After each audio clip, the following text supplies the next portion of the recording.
Good afternoon.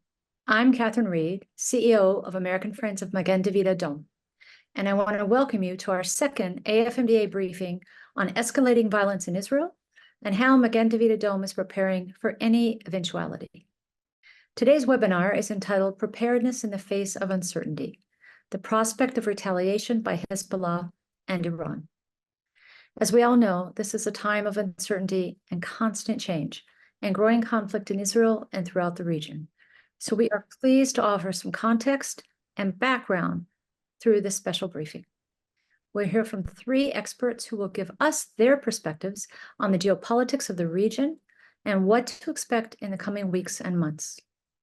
We'll also learn more in-depth information on how Magen David Adom is anticipating these needs and adapting to them.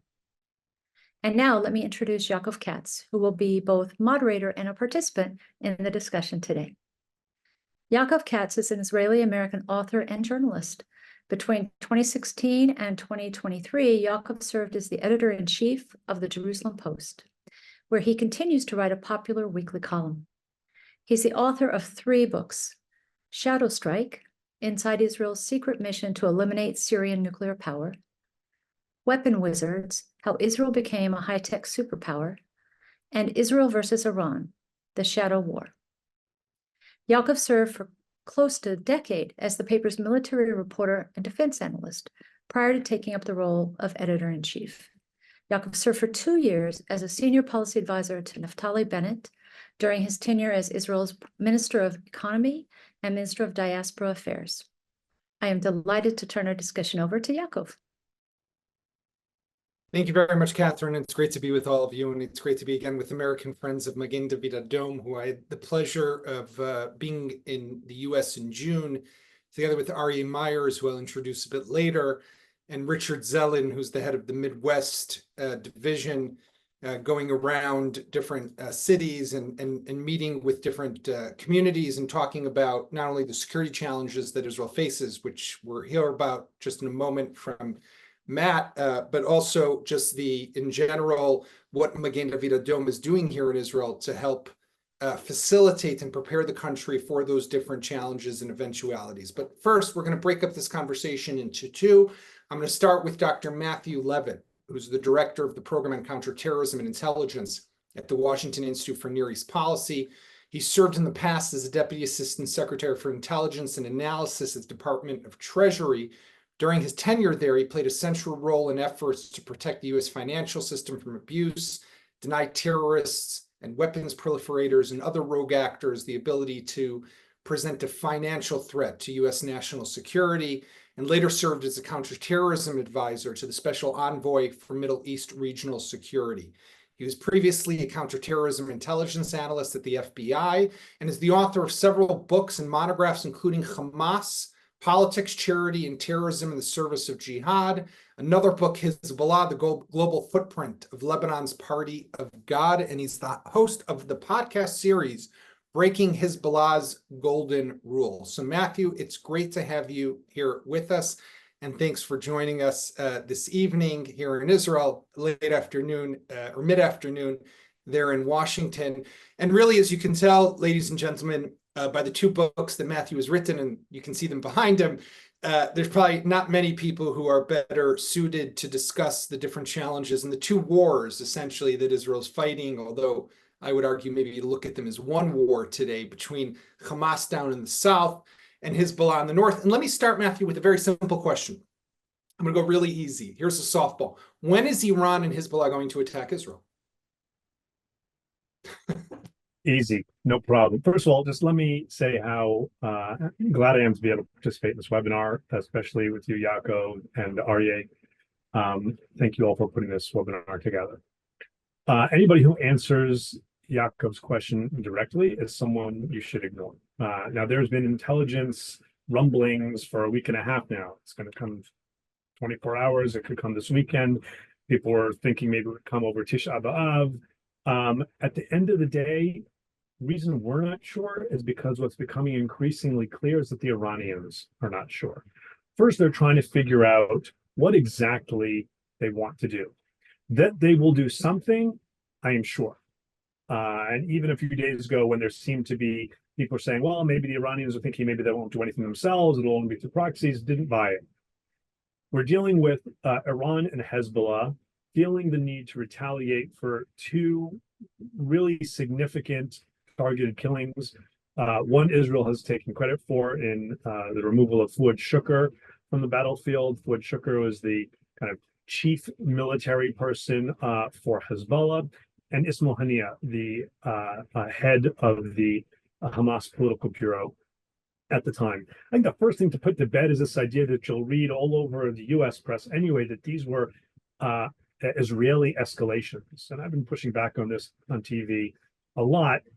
Iran and Hezbollah and of course Hamas have been escalating and escalating and escalating for frankly more than, but certainly 10 months. And this is Israel beginning to have a significant stance saying there's going to be a really serious cost to continuing to fight Israel and kill our civilians in this fashion. So Iran is definitely going to respond. The kind of conventional wisdom right now is that it's going to find a way to do something itself, but limited. I think it's increasingly likely it's going to be a small number of ballistic missiles aimed somewhere towards military bases in the south. And have Hezbollah, which did not so much actually back in April when Iran fired some 300 projectiles, drones, low altitude cruise missiles, ballistic missiles at Israel. Hezbollah in that case actually limited itself to a smaller number of projectiles targeted only towards the north. I think Hezbollah is going to do more, both as its role as first among equals in what Iran calls its axis of resistance, and also because it has its own interest here in doing something to avenge the death of Fuad Shukr. But I think it's important to understand, I think the mitigating factors that have stopped Iran and Hezbollah from going all out in the past 10 months remain.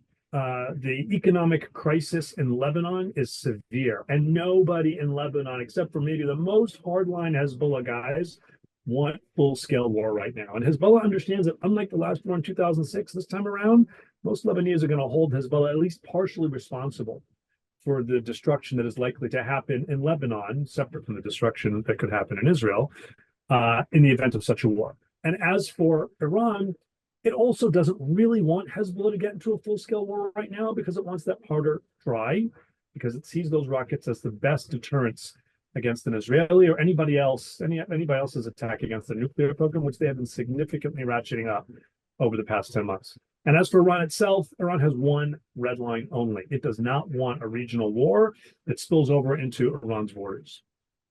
And so Iran will be happy to fight to the last Arab. It'll be happy more recently to fight to the last non-Persian Shia militants from Pakistan, Afghanistan, Iraq. But it does not want this to cross the border into Iran. It's why Iran is so sensitive about the assassination of Haniyeh, not just because it was in Iran, not just because it was during the inauguration of the new president, but because it was in an IRGC safe house. And these types of actions Iranian leaders feel will signal to Iranians who are not pleased with the regime, of which there are many, that maybe the regime isn't 10 feet tall. They're worried about what this means for regime stability. And for that reason, they don't want a war crossing into Iran's borders. So I am hopeful, cautiously optimistic that while there will be Iranian Hezbollah strikes, probably within the next week, that they will be limited and that they will at least try not to target civilians. As we saw in Majd al-Shams, they don't always succeed. And that we may be able to navigate this current crisis with limited casualties, I hope. So let me ask, what we've seen over just the last week and a half or so, 2 weeks since the killing of Haniyeh in particular, with Iran threatening a significant retaliation, there's two interesting developments, I think, that I want to just focus on for a moment. One is, and I'll ask this second. So first, I want to talk about, basically, is the fact that it's all connected today, right? You kind of mentioned why the Haniyeh killing is prompting the Iranians to retaliate. I mean, this is a Hamas guy, a Palestinian. Israel has killed numerous Iranians or been blamed for the killing of numerous Iranians in Iran over the years. We've never seen a direct retaliation like what we saw in April after the Zahadi, the general who was responsible for the IRGC forces in Syria when he was killed in the Damascus bombing. That that changed now the calculation. So now we have to assume that there is this interconnectivity between all of these different players, and like in the past where maybe we could play a bit of a whack-a-mole with Hamas and then Hezbollah and the Houthis, and each one was separate. So now they're all together. So I want to kind of get your sense of what has prompted that change. But also just before that, there's a huge American military buildup now in the region, right? I would say almost to the scale of what we saw right after October 7th, when President Biden sent the Eisenhower and the Ford aircraft carrier strike groups here to the region, one to the Eastern Med, one to the Persian Gulf.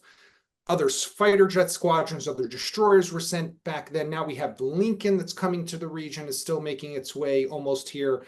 We have a nuclear-powered submarine. We have F-22 Raptors, the most advanced fighter jet in the world that's been deployed to the Middle East, and lots of destroyers and amphibious Wasp vessels, you name it. So big buildup. How much, before you get to the second part of the first question, how much do you think American buildup here is also having a deterring role on the Iranians? I think it's significant. I work at a nonpartisan think tank, and I've worked in a Republican and Democratic administration. So I don't mean this as a partisan comment, but I'm thrilled at how the Biden administration has responded here, both immediately after October 7th and now. The fact that the Secretary of Defense went public not only with the deployment of the Raptors, which is something new, but going public with the deployment of a nuclear-powered submarine, basically looking right at Iran. We don't typically make that kind of stuff public, even if we signal to countries privately. This is very, very significant.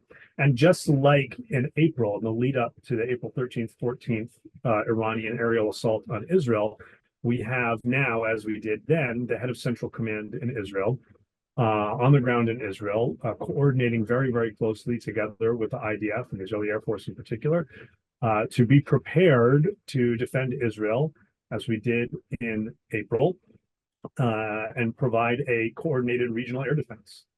If you'll allow me one silver lining to this otherwise really, really tense situation, I really think that what happened in April, and what's likely, please God, to happen in the next few days, but certainly what happened in April was a phenomenal commercial, both for the efficacy of and the need for regional air defense, and also the reality of the threat that Iran poses to all countries in the region. That's why you see the Jordanian foreign minister running over to Iran this week, basically saying, you know, if you fire rockets at Israel, most of them are likely to land in Iraq or in Jordan, which is what happened last time. Iran had more successful hits, if you will, in Iraq than it did in Israel, and trying to convince the Iranians, you know, not to go haywire. I think that the U.S. deployments are very, very significant, both in making clear that the U.S. is here to defend Israel's right to exist, but also they're making clear they're trying to avoid a regional war. And there's an offensive, you know, component to that. And I think Iran understands it. Iranian officials have in fact said that, you know, they're concerned that this could be portending some type of strike on their nuclear program, which, as I said, they've really ratcheted up over the past 10 months. As for your other question, okay, as for your other question, the Iranians, if everything were to end this second and everything were to be, you know, flowers blooming in the desert, which it's not, but if it were, Iran would still have one major success to look back on, and that is it has successfully deployed, tested, and had great success with this idea of uniting the fronts. This idea that the late General Qasem Soleimani, was killed by U.S. airstrikes several years ago, came up with, that whenever one element of the Iranian proxy groups, the Axis of Resistance, has a problem, they'll all jump in. And so now you see the Houthis jumping in for the first time, and it's likely that there could be rockets from the Houthis in Yemen over the next few days, from Shia militants in Iraq or Syria, from Iran itself in Syria. All of this Iran has successfully deployed, and they want this to be the new normal. They also want, as they said after the April incident, the new normal to be that it can't be that Israel, you carry out some assassination strike and we don't respond directly. And I think the Israelis have actually very successfully kind of kiboshed that. Even if and when Iran responds now, it won't be like they said it was. And there's been a bunch of things that have happened and they haven't responded. They're understanding, and this I think is the Israeli intent here, there will be real consequences. And that's significant. And from Israel's perspective, as you said earlier, this is not, 2 wars or 3 wars. It's 7 fronts in 1 war. And every single one of these fronts, there's a line. It's a solid line. It's not a dotted line that goes back to Iran. And so the effort now is to push this back. And the final thing I'll say, the other thing the Israelis have learned they have to push back is they can no longer live with this idea that they can allow adversaries going right across the border to accumulate weapons, and just assume you'll be able to deter them. Certainly Israelis are no longer willing to live with a gun to their head, not to the south and not to the north. And the 60,000 plus Israelis who've been displaced from their homes. I just spent some time up in the Israeli north a few weeks ago. I went up to Metula. It was my Mike Dukakis moment in helmet and flak jacket. I looked as foolish as he did. But they're not going home until this problem set. And the problem set is both the Hezbollah rockets and the threat of Hezbollah ground incursion are dealt with. And they are not going to take any Israeli political, military, intelligence, or security leaders, hey, we got this anymore, because that's what the people in the Gaza envelope had assumed they could accept in the lead up to October 7th. And I think that also this new reality creates this new dimension of warfare to a large extent for Israel, because we now have to assume that anytime we engage with one element of this axis, we're actually engaging with all of them. And that's a whole new consideration for the IDF in terms of how it allocates its resources, obviously, and how you can't isolate one player against the other. I want to ask, you mentioned before of how in comparison to 2006, which was, the last big war we fought against Hezbollah, and always we know, for example, that one of the big challenges for any military is when you're thinking about the next war, it's very easy to think about the last war to prepare for the next war, but that's always the biggest mistake. And we have a long period now with like 18 years since that last war. It was actually August 14th, 2006, exactly 18 years ago, that the Second Lebanon War ended with the UN Security Council Resolution 1701. When I think about, and you spoke about Hezbollah, which would understand that a lot of Lebanese would put some of the blame on them.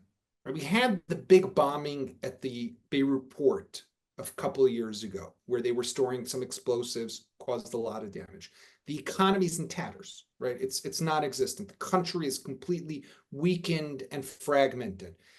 Nevertheless, Hezbollah manages somehow to maintain its control. And I mean, I've never been to Lebanon, but people speak of it as, it was like a paradise to some extent here in the region, in the Middle East.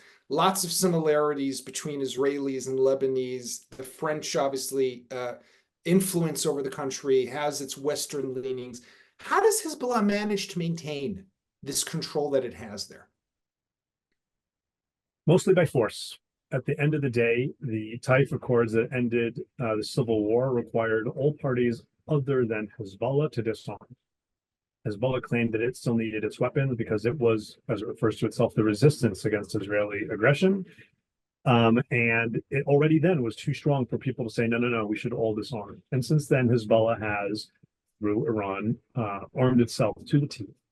Up to 2006, and then again after 2006, in explicit violation of UN Security Council Resolution 1701 that you just mentioned, not only violating it by deploying fully into the south, it's not supposed to be deployed anywhere south of the Litani River, but frankly, much more importantly, it wasn't supposed to be allowed to be rearmed, and it rearmed many times over in number and quality of munitions.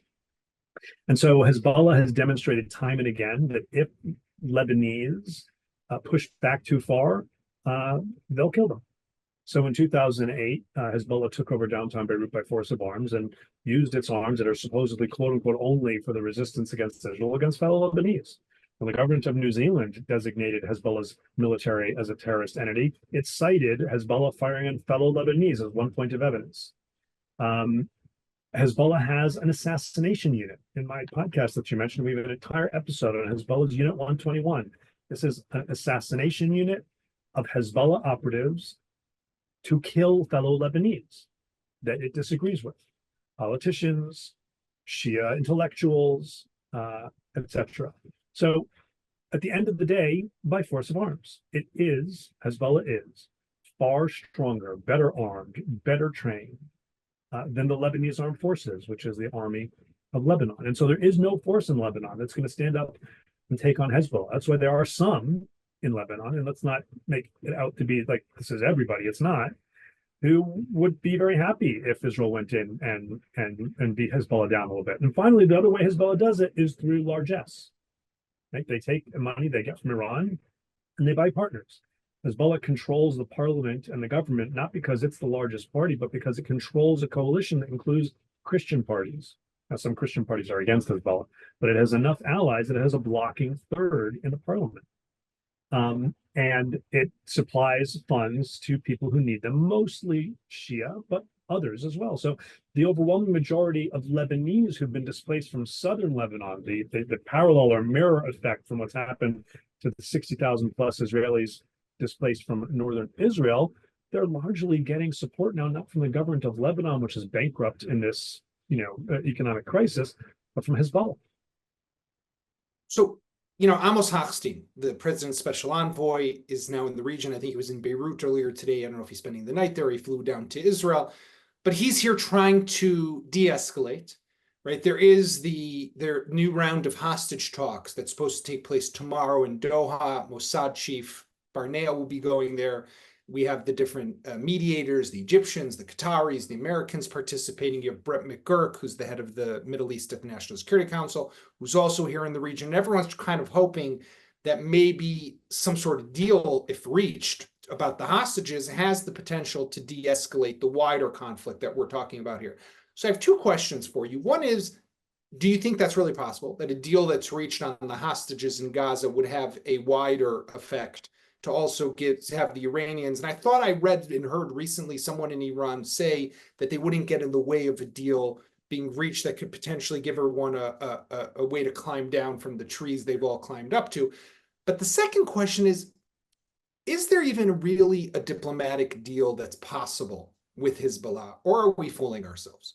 And that this war is a matter of time, and maybe it's better to do it now. And maybe there's a case to say, actually, wait with it, but it is coming someday, somewhere down the road. Okay, two big questions.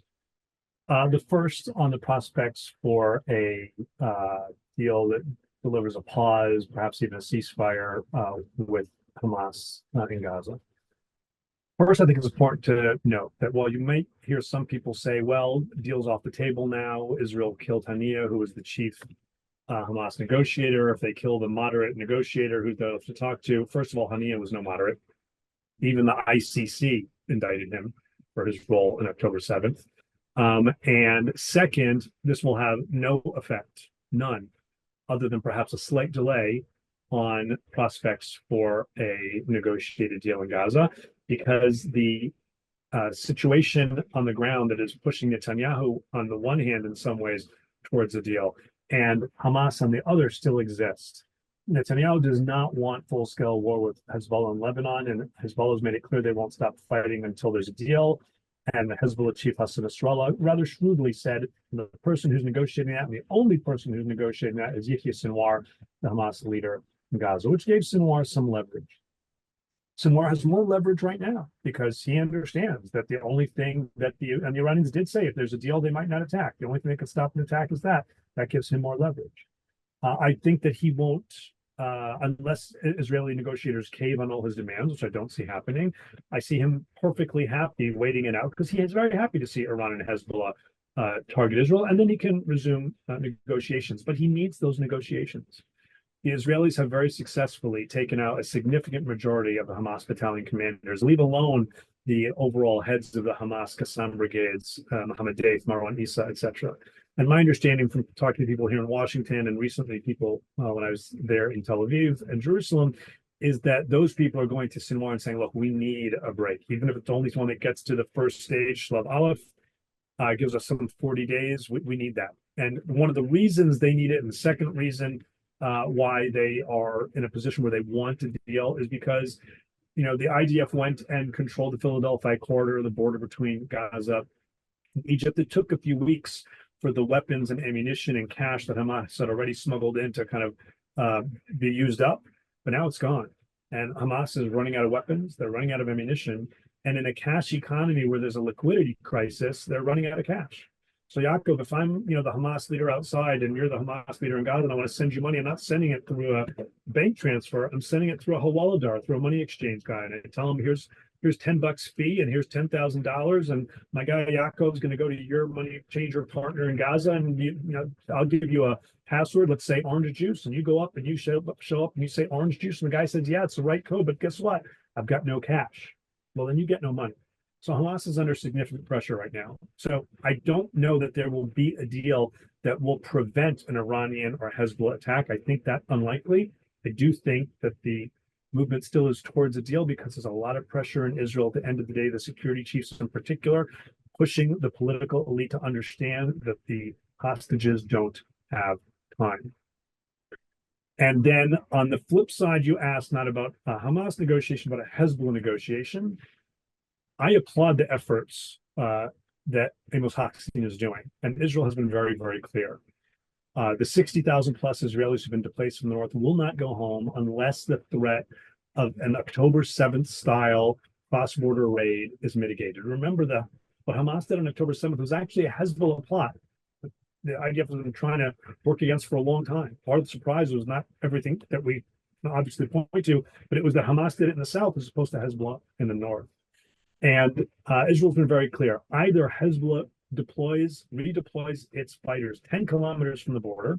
That's not a random number. That's the outer reach of the third generation Kornet anti-tank guided missile, which is the primary weapon they've been firing over time. It's not the only one, but the primary one. And if they don't, Israel has said, we will redeploy them by force. And so there is a chance that Hezbollah says, okay, we really don't want this war. I think it's a small one.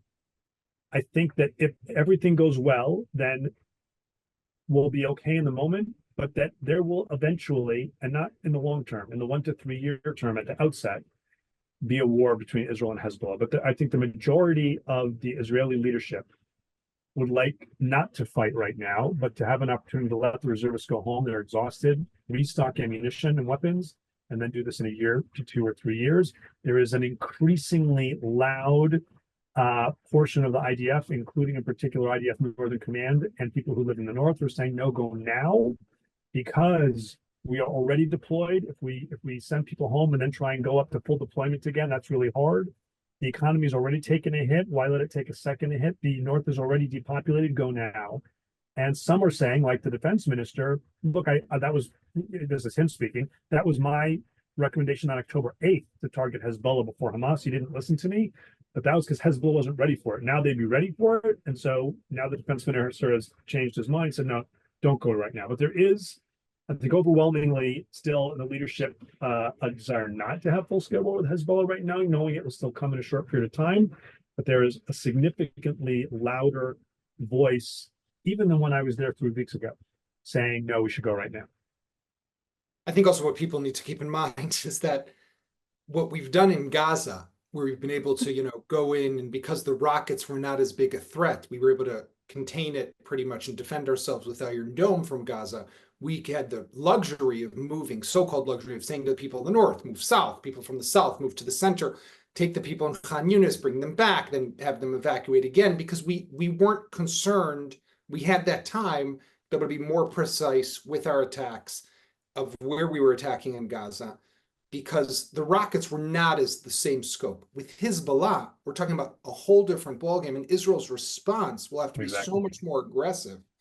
The world, I mean, look, we were already being taken to the ICC and the ICJ for Gaza. If the God forbid that war happens in Lebanon, no one's going to stand by and applaud Israel for defending itself, right? We're going to be accused of another genocide, and even worse, because we'll have to bomb all over Lebanon where they deploy their rockets and missiles. Matthew, I need to get to Aryeh, but I want to ask you just one last question. And I apologize ahead of time because this will be a bit of a tough one.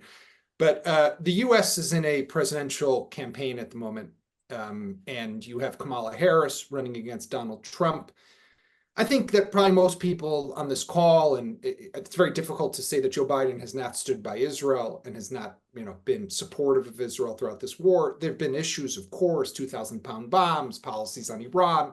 Everyone, we can pick where we want to be critical, but overall, pretty remarkable what's happened. And you said before how you've been thrilled by what you've seen. But things will change, right? And, you know, what we might see in a Trump administration will be very different than what we'd see in a Kamala Harris presidency.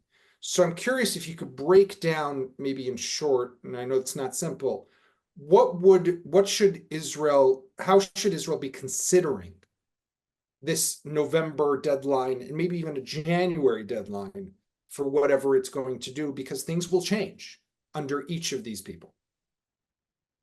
First point of the answer is that Israel doesn't have that kind of time. Certainly, the issue of enabling people to go back to their homes, the potential for war with Hezbollah, I think this is going to be largely answered before November. And, you know, the segue to your conversation with Aryeh, as you said, is that the rockets that Hezbollah has, 150,000 more rockets. A war with Hezbollah would be a war like Israel's never faced, fought on Lebanese, but also Israeli territory. And the potential for significant damage in Israel is very, very high. Well, Hezbollah doesn't build shelters for its people. Hamas obviously doesn't. Israel goes to great lengths, which I'm sure Aryeh will talk about. I think that increasingly there is bipartisan understanding at the political level. Forget what you see on campuses, etc. At the political level, there's increasingly bipartisan understanding of the need to defend Israel and Israel's right to defend itself, even if there's disagreement over exactly what tactic and how and what was done where.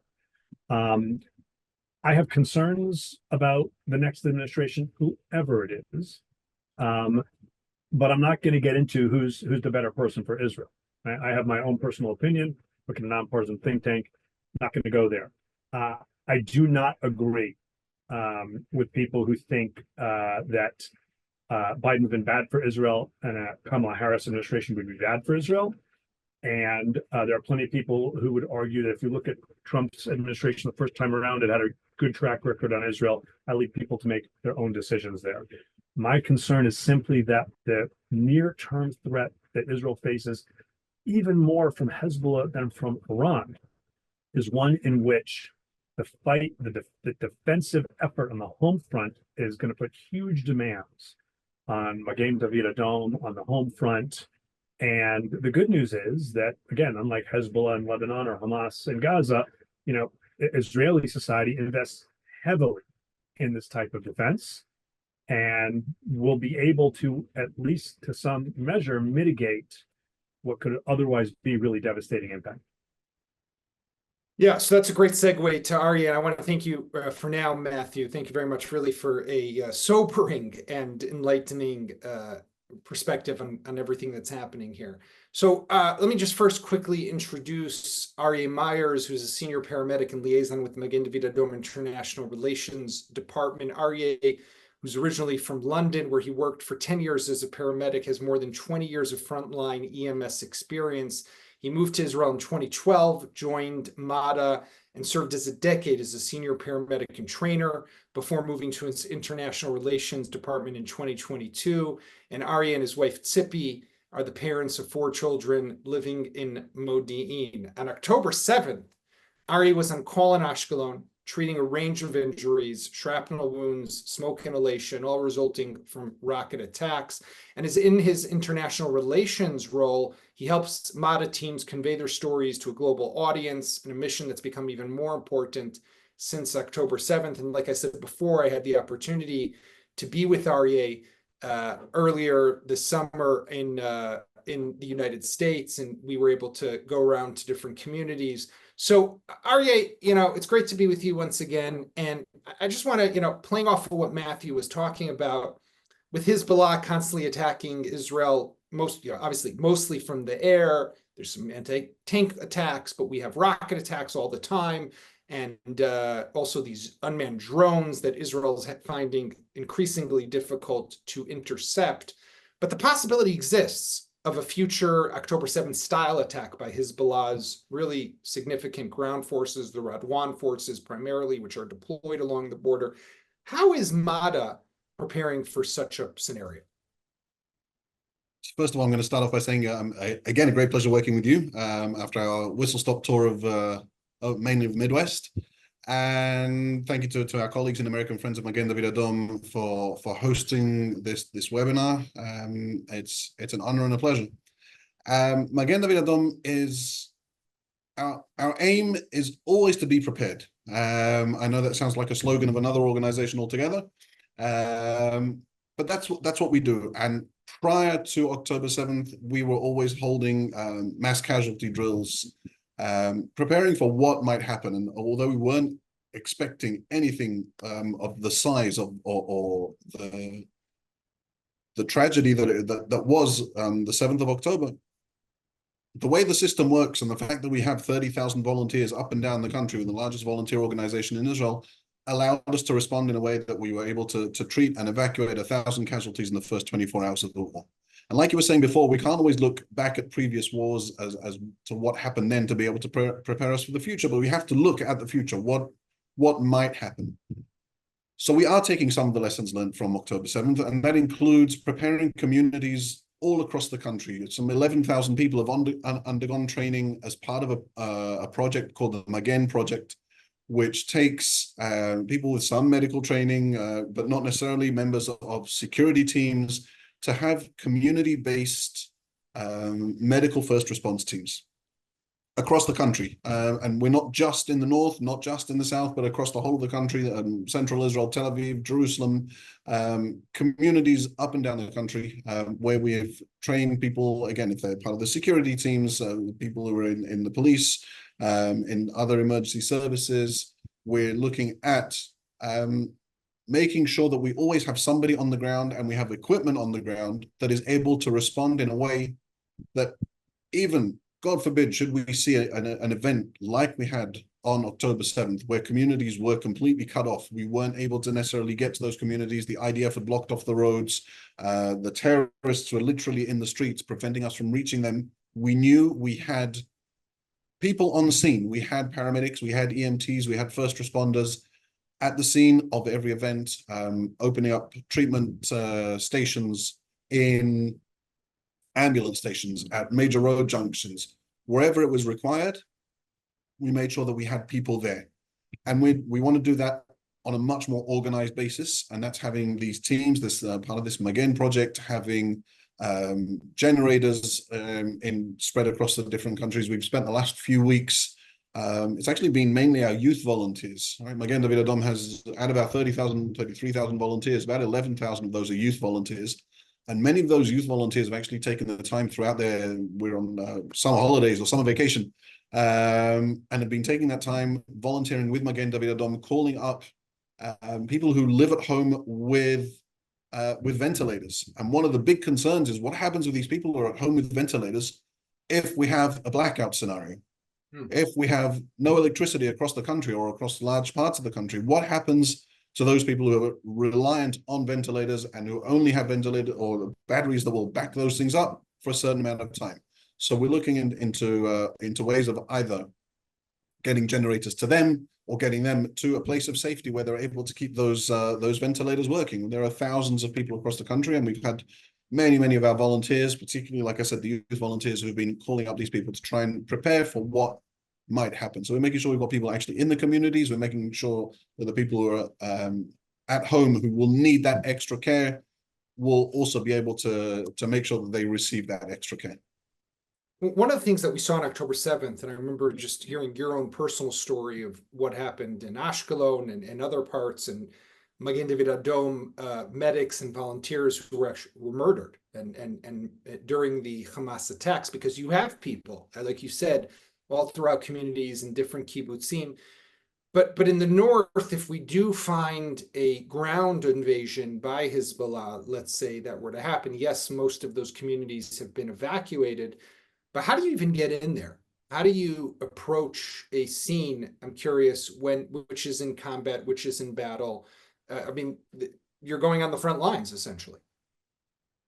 So from my personal experience, what I can tell you is we took an intensive care unit and we headed into the firing line. And luckily, where I was, mainly in and around Ashkelon itself, there weren't terrorists on the streets. But many of my colleagues faced that scenario as well. We sent in bulletproof ambulances into the the most dangerous areas into Sderot, and the teams, they did the most amazing things. And that is one of the things we have to prepare. Obviously, everybody who was in the area across the country, flak jackets, helmets, trying to protect the crews as much as we possibly can. The bulletproof ambulances give another layer of protection. It's not everything. So if it's a bulletproof ambulance, it'll stop the bullets. It'll stop an AK-47, but it won't stop an RPG. 16 of our ambulances were destroyed on October 7th. Some of those by gunfire, some of those by RPGs, some of those by rockets that hit. Since then, we've had a number of occasions where ambulances have been attacked. One fairly recently in the Binyamin region, not very far from where I am at the moment. There was a terrorist who was shooting at cars that were driving past and also shot at the ambulance that came to the scene to treat. And again, we're not talking about a vehicle that may or may not be an emergency vehicle. It's very clearly marked as an ambulance. Pretty obvious. Right. It's very, very obvious. It's got red flashing lights and it's got a giant a Magen David on the side, and it has ambulance written on it in 2 different languages. Very clearly an ambulance. And the windscreen of the ambulance was hit by one of the bullets, and luckily it was one of these bulletproof ambulances, because where the windscreen was hit, God forbid that was a regular ambulance, that driver would have been very seriously injured or even killed. So it's one of the things we're doing is to try to ensure that we have more bulletproof ambulances across the country to be able to respond. On October 7th, I tell people that we sent half our fleet of bulletproof ambulances down to the south. It sounds like a huge number. We're talking about a dozen ambulances. And that's something that we need to increase. It's something that we're working on increasing to ensure that our staff and obviously our patients are safe, even under very, very extreme circumstances. So you mentioned the bulletproof ambulances. What other equipment is needed by Magen David Adom to be able to provide the adequate response in the event of such a war that we were speaking about before with Matthew, that would include so many different fronts at the same time and would really see Israel hit in a way that it hasn't been hit before? So we're looking at things like mobile mass casualty stations. So we're talking about something that it's a vehicle that can be towed to anywhere, has a generator on board, has lighting to be able to kind of light up a scene, has equipment, medical equipment to be able to treat a large number of casualties. Other equipment looking at, again, more generators for different areas, protection for the stations, particularly in the north. And you've both mentioned the fact that we've had tens of thousands of people evacuated from the north.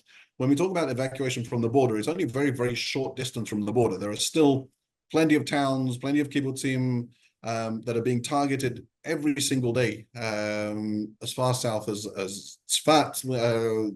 Earlier on, literally as we were just setting up for this conversation, there were 2 red alerts, up in the north of Israel as well. And we need to be prepared, for the range of missiles that we're expecting is going to be much further than what Hezbollah has done so far. We need to be concerned about what might come from Iran. We need to be concerned about what Hamas might still have. Just yesterday, they fired a rocket that actually landed in the sea. So they fired it towards Tel Aviv. So they still have some capabilities at the moment, and we need to be prepared across the whole of the country, not just along the northern border, not just along the Gaza border, although obviously those are the 2 most critical areas at the moment. But we're looking at places like the Golan Heights, and we had the horrendous incident in Majd al-Shams just a few days ago, where a Hezbollah rocket landed on a football field, on a soccer field, killing 12 children. And the first EMT who arrived on the scene lives in the community, and unfortunately found that his daughter was one of the ones who was killed in that attack. But having that response within the community, it wasn't just the EMTs. 2 of the doctors that arrived on the scene were people who had literally just completed their training with this Magen project. So they came to the scene with Magen David Adom equipment, first aid equipment, mainly for trauma purposes. But again, we're equipping doctors all across the country. We've just come to start working with one of the 4 HMOs in the state of Israel, handing out equipment to the doctors for them to then join join the response should we need extra people, whether that's pre-hospital, whether that's in hospital, whether that's on the ambulances, on the intensive care units, the bulletproof ambulances, whatever the response needs to be, we need to make sure that Magen David Adom is there to make sure that we're able to respond for anybody across the whole of the country. So I want to ask you about blood, and I know it's a bit gory, but there was one thing that you told me a couple months ago, this thing about whole blood, which is saving lives. And we know that Magen David Adom used to have its facility for blood donations in Tel HaShomer by the Sheba Hospital. And just around, what was it, like October 6th or October 5th, or something around October 7th, you'll correct everything I'm saying. You opened up the new facility, which is better protected and can do more donations and distribute more blood. But so basically, talk to me about whole blood, talking about the new facility, and also talk to me about how Israelis really stepped up in an incredible way to donate blood after October 7th. Right. So very quickly, just going back to the previous blood bank in Tel HaShomer, in Sheba Hospital, was built in the mid-1980s, when the population in Israel was 4.5 million approximately, and today we're looking at almost 10 million people. So we had to move anyway because it was too small. But we also had to move because it was totally unprotected. When it was built, the rockets that our neighbors had weren't capable of reaching central Israel. It wasn't something we were concerned about. So when we looked to move the blood services, we had to move it to somewhere that was protected. So it was moved to Ramla, a project that they started building in 2017, completed the building in 2022, where all of the labs, all of the storage facilities are all actually underground, up to about 60 feet underground, with the most secure location known as the vault, which is where we store our emergency supplies of blood. It meant that we're able to double the amount of blood units that we were collecting in the past. We have the capability to go up from about 250,000 to about 500,000 blood units every year. We're able to process about 4,000 units every day in this new facility, and it can continue working 24 hours a day, 7 days a week, even when under threat, because everything is basically in a bunker. And on October 7th, the levels of blood that we had in store were relatively low, because it was the end of the Chagim, the end of the festivals, where a lot of Israelis don't come in to donate blood. They're all away on holiday. It's something we're used to, happens every year. On October 7th, they opened up 4 blood donation sites. And within the first few days of the war, we'd actually collected about a month's worth of supplies of blood. People stood waiting in lines for many, many hours. In Jerusalem, on the first day of the war, they stood waiting for 8 or 10 hours just to go and get blood. Something Israelis are not known for particularly is standing patiently waiting in lines, but it was an amazing thing to see. And this happened in Jerusalem, it happened in Haifa, a couple of hospitals. And like you said, the new blood facility was due to open for full operation on October 9th. And the reason that we chose October 9th, even though all the equipment had been tested, and it was just about ready to go just before the Chagim, just before the festivals, waited until October 9th. In Israel, we have this concept of Acharei Chagim, everything after the holidays. So we were going to wait till after the holidays. Unfortunately, after the holidays came 2 days earlier than we expected. Nevertheless, because everything was up and ready to go, we were able to process these thousands of blood units in an amazing way, get them out to the hospitals, get them out to the IDF. Most of the blood units that we collect are actually separated into 3 different components, into plasma, into platelets, into red blood cells, used for different purposes. Something that's been trialed over the last couple of years, especially with the IDF, is something called whole blood, is not separating the units. And for those who are slightly older in the audience or grew up like I did watching MASH, you'll remember watching MASH when they basically sucking blood out of one soldier and plugging the other end of the line into another soldier. It's effectively what we're doing in a slightly more scientific way. And the idea of whole blood, big pardon? And sterile. And sterile. And the idea of whole blood is, it's going 70 years back in medical history. But we want to give, this is mainly used by the IDF and it's used on the front line. And we want to give a soldier who's losing blood because of an injury, we want to make sure they get all of the components of the blood. So we're going to give them whole blood, which we don't normally need to do if it's an operation, if it's in hospital, if it's in different conditions, they need certain components. If it's a frontline soldier who's just been injured, we want to ensure that if they're losing half a liter of blood, they're getting a half a liter of blood back again. And one of the things that's been trialed, particularly in this war, is ensuring that that blood is given on the front line. So when in the past we used an injured soldier would get that blood only once they've been evacuated from the front line, they're now receiving it actually there and then. So sometimes within 60 seconds, an injured soldier can have a line of blood already running into them and be on a helicopter being evacuated to hospital. So something that we've seen is the mortality rates have been reduced dramatically. We're talking from 15 or 20% in previous wars. The mortality rates in this war that we've seen for injured soldiers has been less than 7%. And that's a combination of the whole blood that they've been receiving and the rapid evacuation they've been having paramedics on the front line. You have to understand that all paramedics in Israel, wherever they might be serving, whether they're serving in Magen David Adom, whether they're serving in hospitals, whether they're serving in the IDF, all paramedics in Israel are trained by Magen David Adom. And even those who are in the IDF, when they come out for a weekend off from the army, more often than not will come in and do shifts on an MDA ambulance, just so they can keep up that experience. And it's an amazing thing to see. They're bringing battlefield skills back to the sort of the civilian front line, and vice versa. We're taking skills that we've learned on the front line, whether that's in mass casualty incidents within Israel, whether that's in services we provided overseas as part of the humanitarian aid that we've provided across the world. People are taking those skills, using those skills, and saving lives on a minute-by-minute basis.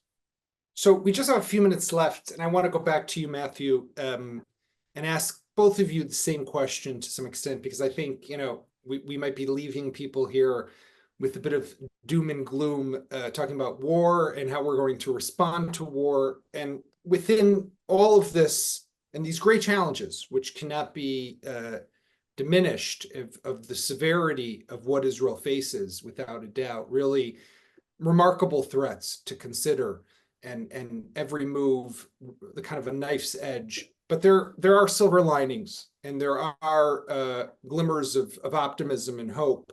And I want to maybe just start with you, Matthew. When you look at the last 10 months, which have been extremely difficult for the state of Israel, for Jewish people worldwide, I would say, with the surge of anti-Semitism, and definitely a strain and a test also to a large extent on the Israel-US relationship, which we've seen over 76 years has withstood many different challenges, but definitely the last 10 months have not been a simple one.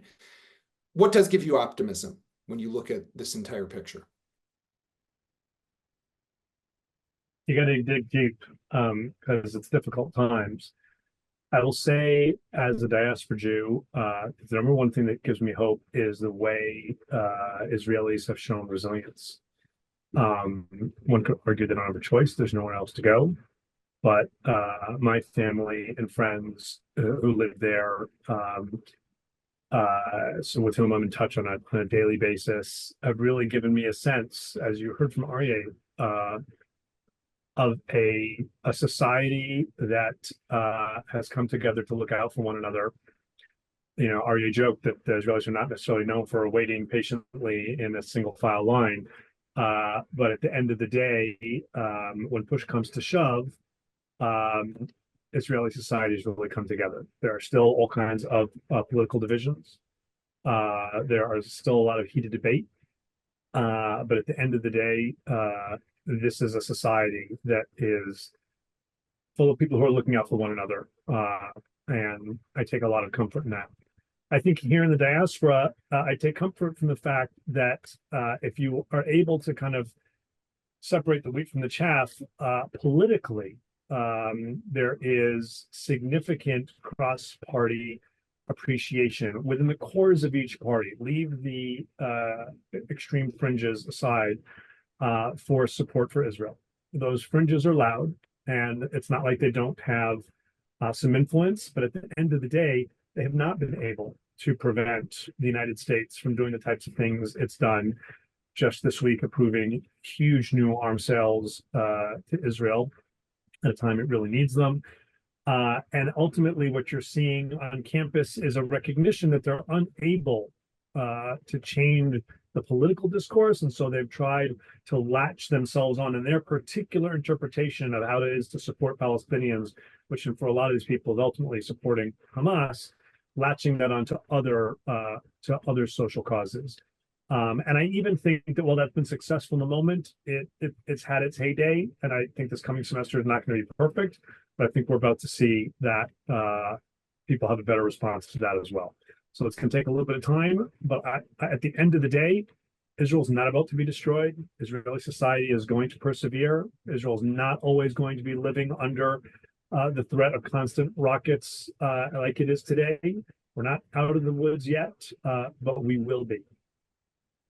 Thank you, Matthew. And Aryeh, you mentioned Majd al-Shams, which is a Druze town, and how one of the first people to reach the scene was that EMT. And it reminded me of really a photo that I recommend everyone on this call Google afterwards if you've never seen it, but it was back in 2020 when you had Avram Mintz and Zohar Abu Jama, two MDA, Magen David Adom paramedics down in Beersheba, just finished responding to a call. I think it was a woman having some respiratory problems, and they realized it was prayer time.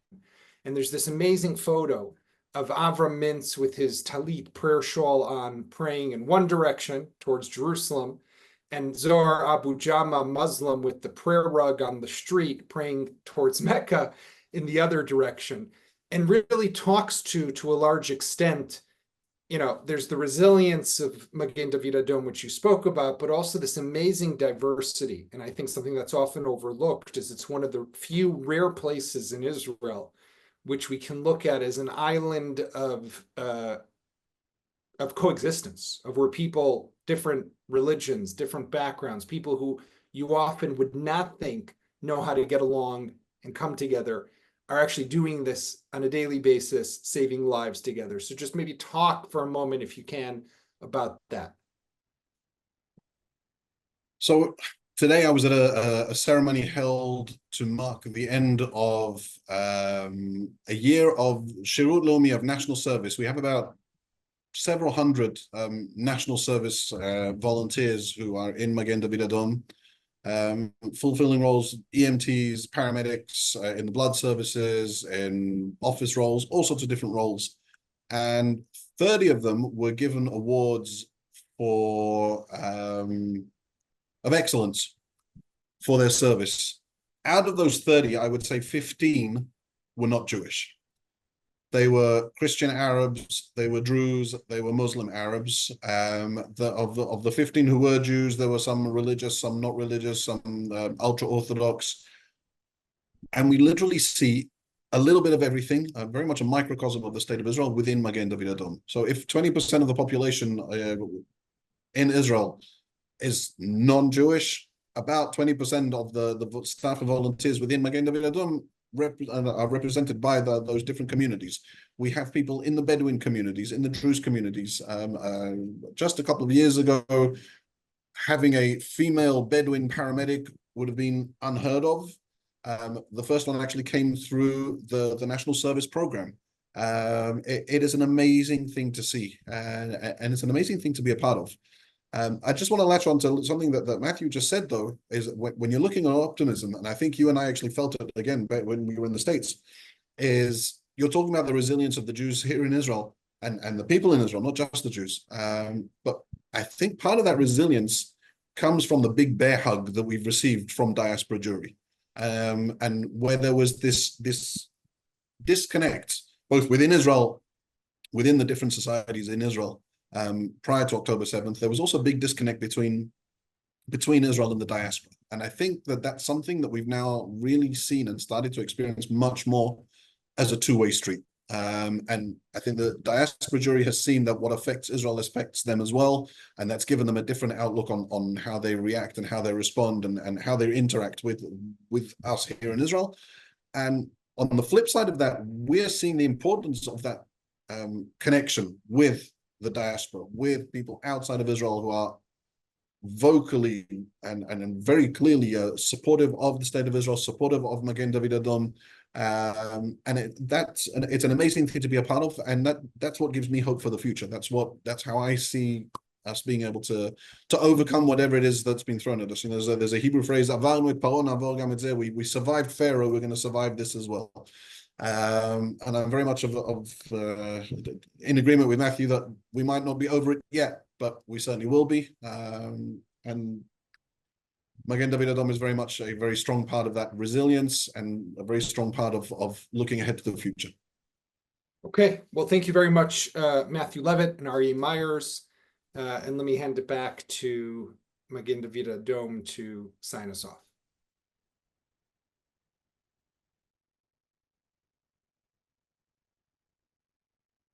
Or not, I'm sorry, that's my job. So let me just thank everyone for joining us. And it was great to be with all of you. And again, thank you to Catherine and to the rest of the team and to Matthew and Aryeh for being with us this evening, and to all of you viewers and listeners for joining us. And as the clock strikes 11:30 here in Israel, let me just say, Aryeh, you probably are thinking the same. We hope that tonight passes quietly, but you know, in this region, we do never know. So thank you all very much. Have a great weekend and a Shabbat Shalom to everyone. Thank you.